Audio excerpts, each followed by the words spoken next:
Assalamualaikum warahmatullahi wabarakatuh. Ambo Yulia Putri dari Prodi Pendidikan Ekonomi dengan NPM 22090074. Di siko Ambo akan membacakan tentang pepatah petitih agama di Minangkabau. Dek rajin pandai nan datang, dek maleh buruk tasu, hari pagi menanti patang, insaflah diri nan jatuh buah. Artinya, sebagai umat Islam, pepatah Minang tentang agama dia teh mengajak kita untuk senantiasa mengingat mati, karena kehadirannya indah ada yang tahu. Untuk itu, mari kita senantiasa mendekatkan diri kepada Allah Subhanahu wa Ta'ala.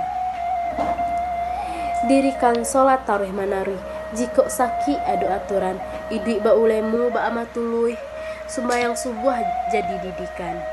Artinya, jangan pernah malalai sembahyang 5 waktu karena alasan sepele. Bahkan ketika sakit pun Allah memberi keringanan dengan menerapkan aturan tertentu. Intinya sembahyang harus di kerajaan tarawih. Anak orang kampung Ilala nak lalu ke kampung Baso, malu jo sopan kalau hilang, abila raso jo pareso.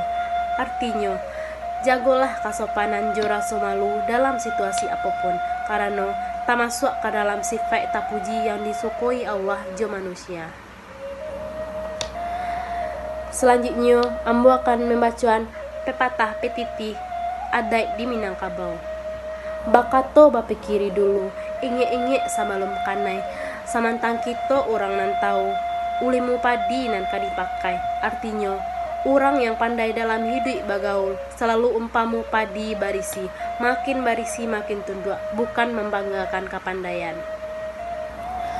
Bumi dipijak di sinan langit dinjunjung, di mana semua dikali di sinan ayah disawi, di mana nagari diunyi di sinan adat dipakai.